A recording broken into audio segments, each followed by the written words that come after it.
To start off this epic journey, we catfish 2 wolf demons by pretending to be a sexy, juicy peach. After we teach them a lesson for picking up strange peaches in the forest, we travel through the Black Wind Mountain, looking for clues as to where the 6 senses of the great sage could be hidden. We have no idea what they look like or where they could be, but we have a hunch that retracing the steps of Wukong on his journey to the west could lead us to some clues. Just so you have a better idea of what's going on in this chapter, we're going to give you a quick summary of what happened on Black Wind Mountain 500 years ago in Journey to the West. Wukong and his master Tripitaka arrived at Black Wind Mountain early on in the story and was invited into a Buddhist temple by Elder Jinchi, who showed them his collection of fabulous monk robes. Wukong then bragged about his master's robe, given to him by a real Buddha, and showed it to Master Jinchi. Seeing how exquisite it was, Elder Jinchi was overcome by greed and wanted it for himself. One of his disciples came up with the idea of burning Wukong and his master alive, so they can take the robe for themselves. The plan backfired, as the fire grew out of control and nearly devoured the entire place. Wukong shielded his master from the fire, and they left unscathed. During all the chaos, a black bear demon stole the exquisite robe, as he also collected them. Wukong then went to Guanyin for help in defeating the demon. Guanyin obliged. He defeated the black bear demon and even took him on as a disciple. Thus, closing the chapter on trials number 10 and 11 out of 81 in Journey to the West. Now back to the game. As we defeat the 2 wolf demons, we hear a voice talk to us. No matter how many times you come around, you're still as mischievous as ever, eh? Maybe it's a ghost, maybe it's Maybelline, who knows? Anyway, it's hinted here that this voice knows us, and it's not the first time we've been here. It makes you wonder how many destined ones have gone on the same path as us, and what happened to them in the end. Given that reincarnation is a big thing in this world, I would not be surprised that we've reincarnated several times already. So after we pick a fight with a Yao Guai way out of our league, Mr. Potato Head saves the day by immobilizing the demon using a spell, which he teaches to us.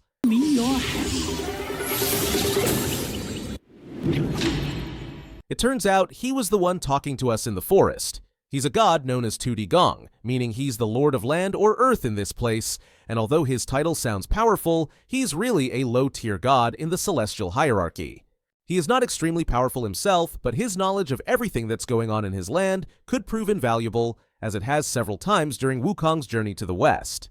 We learned that there was once a bustling temple dedicated to the Bodhisattva Guanyin, who is a powerful disciple of the Buddha Rulai. Wukong sought out Guanyin for help several times in Journey to the West, which Guanyin played a big role in. He then mentions that the bustling temple was burned down, along with many of its disciples. Although the temple was later rebuilt, it has never been the same since. We don't know who rebuilt the temple yet, but we will find out. As we Naruto run through the mountains some more, we notice that the place is overrun by wolf demons who mention that their leader is Lingxuzi. Now this is curious because in Journey to the West, Lingxuzi was a wolf Yao Guai that was killed by Wukong. He was invited to this mountain by a black bear Yao Guai for a birthday party and to see the exquisite monk robe that the bear recently acquired. Lady Luck was really not on his side that day when he crossed paths with an angry Wukong who killed him with a swing of his cudgel. As we are transformed into a cicada by Tudi Gong, we travel through the forest undetected by the Yao Guai patrolling this place. You'll want to avoid this big bald guy for now, unless you have a lot of time on your hands. He is actually a key character in our story, which we will get to later.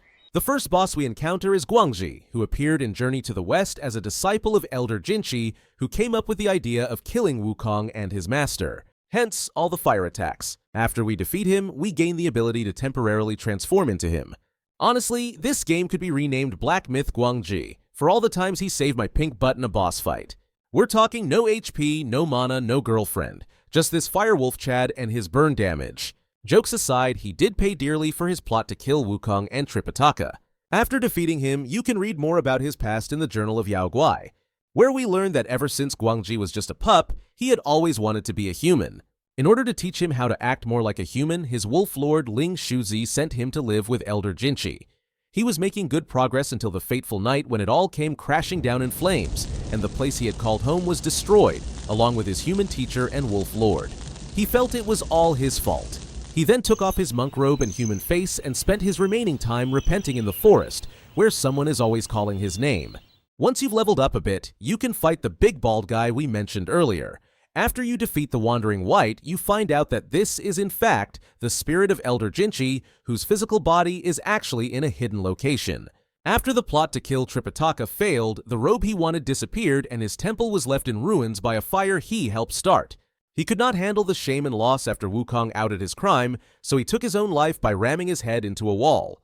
If you look closely, you can see that there are blood streak-like markings on him, and his signature move is to ram forward with his head.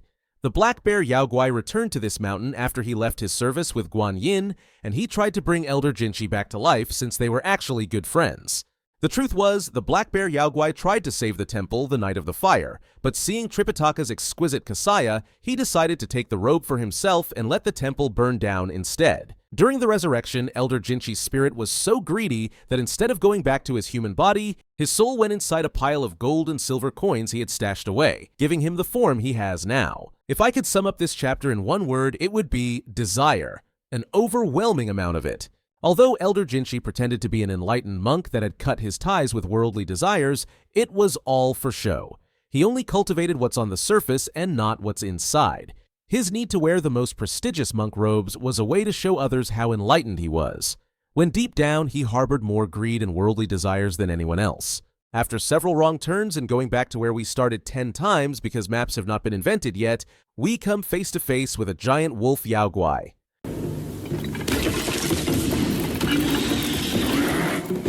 We see that this is the leader of the wolf Guai, Lingxuzi. After defeating him, we find out in the journal that this is not the original Lingxuzi from the novel. This was a gray wolf Guai from the land of Shituo, who along with his pack wandered to this mountain after their homeland was destroyed.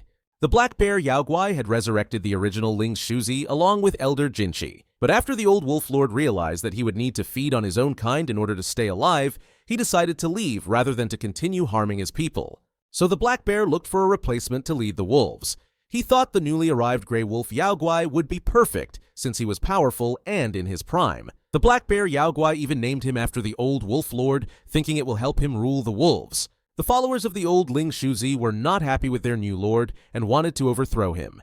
However, their plan was discovered, and if Guangzhi had not intervened, all of the old Wolf Lord's followers would have been killed. An uneasy truth settled between the two sides, which has lasted until now, thus explaining why the wolf patrols mentioned Lingxuzi even though he had been killed by Wukong over 500 years ago. As we explore the mountains some more, we meet a horse Guai inside a cave, who looks like he's not safe for work. But he's actually a pretty good guy, as he warns us not to believe in the Black Bear King's promises of cheating death and great riches. He says the Black Bear preaches divine teachings while harboring only greed in his heart, which is the exact same thing that Elder Jinchi did, so it's no wonder they were good friends.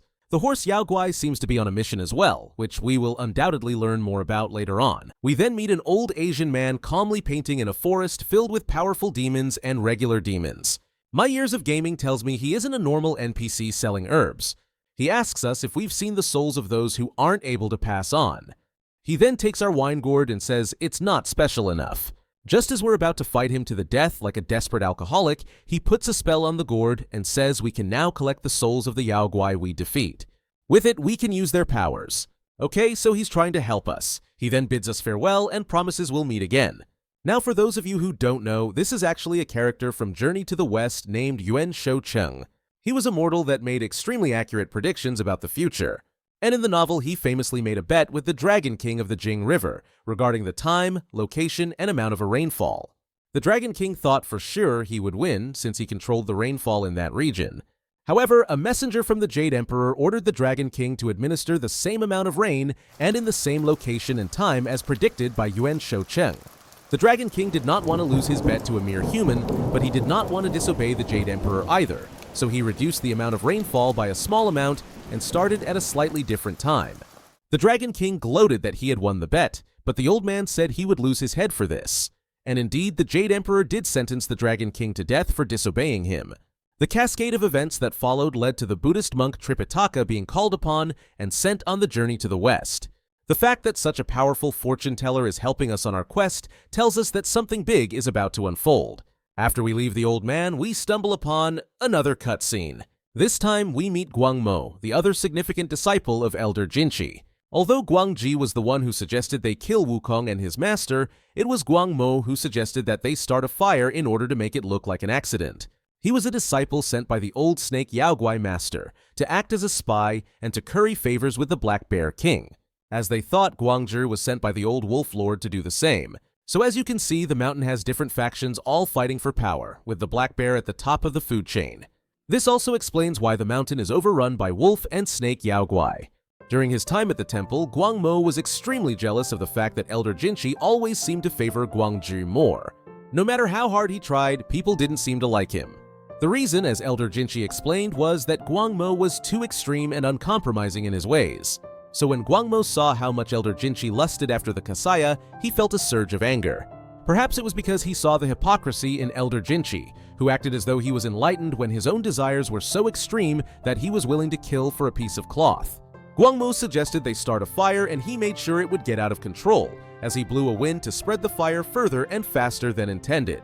After we defeat Guang Mou, we finally see what's left of Elder Jinchi's temple, where we come face to face with the leader of the snake Guai.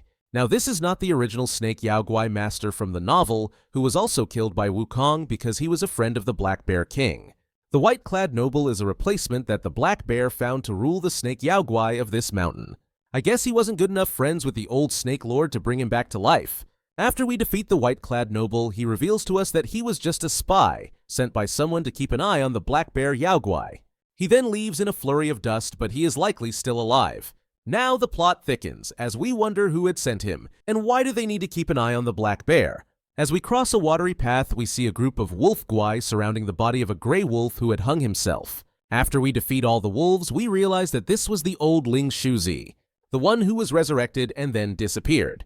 In the end, he chose to die rather than to feed on his own kind. Perhaps out of everyone on the mountain, Buddhist or monk elder, he was the one closest to reaching enlightenment. After you ring all 3 bells around the mountain, you have successfully awakened all the bad mojo of this mountain. Congrats. The door to the temple opens and you finally meet the physical body of the revived Elder Jinchi. He clearly cannot let go of the past and is still obsessed with obtaining Tripitaka's kasaya. Finally then, the 3 bells sang. Disciples come, I hear travelers approaching my temple, carrying new treasures.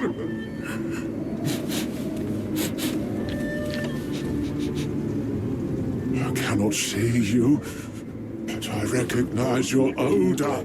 Jinchi can no longer see, which is a symbolism of him being blinded by greed. Not only is his own soul trapped here by his worldly desires, the souls of his disciples also cannot move on. Before he dies once more, he begs his disciples to forget the kasaya. No, stop.